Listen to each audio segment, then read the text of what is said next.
Merci, Monsieur le Premier ministre. La parole est à Monsieur Fabrice Brun. Merci, Monsieur le Président. Monsieur le Premier ministre, nous ne vous avons pas attendu en réformant les retraites en 1993, 2003 et 2010. Et aujourd'hui encore, nous prenons nos responsabilités. Notre projet est sur la table et nous le défendrons.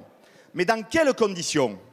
Aujourd'hui, tout est mis en œuvre pour priver le Parlement et donc les Français d'un vrai débat sur la réforme des retraites, qui est un sujet profondément humain, une affaire de vie, une question sociale majeure.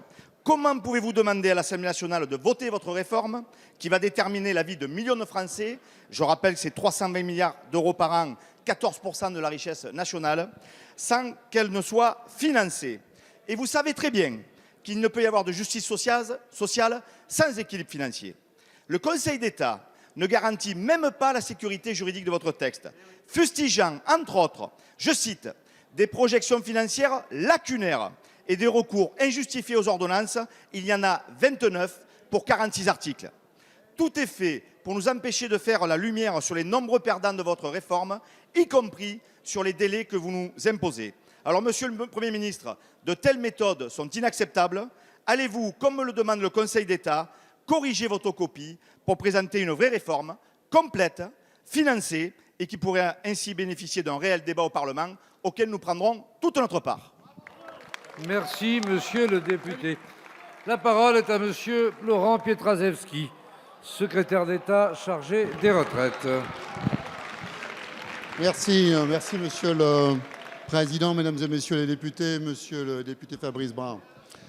Vous nous interrogez sur le fond sur la place qu'aura le Parlement dans le débat, qui va d'ailleurs débuter dès ce soir dans la commission spéciale, et entre autres sur la dimension qu'il peut y avoir autour des ordonnances.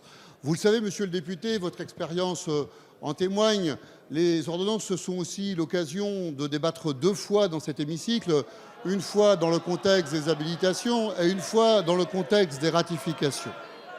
S'il vous plaît. Mais j'entends que cet argument ne semble pas emporter votre approbation. Alors, permettez-moi d'élargir un petit peu le sujet.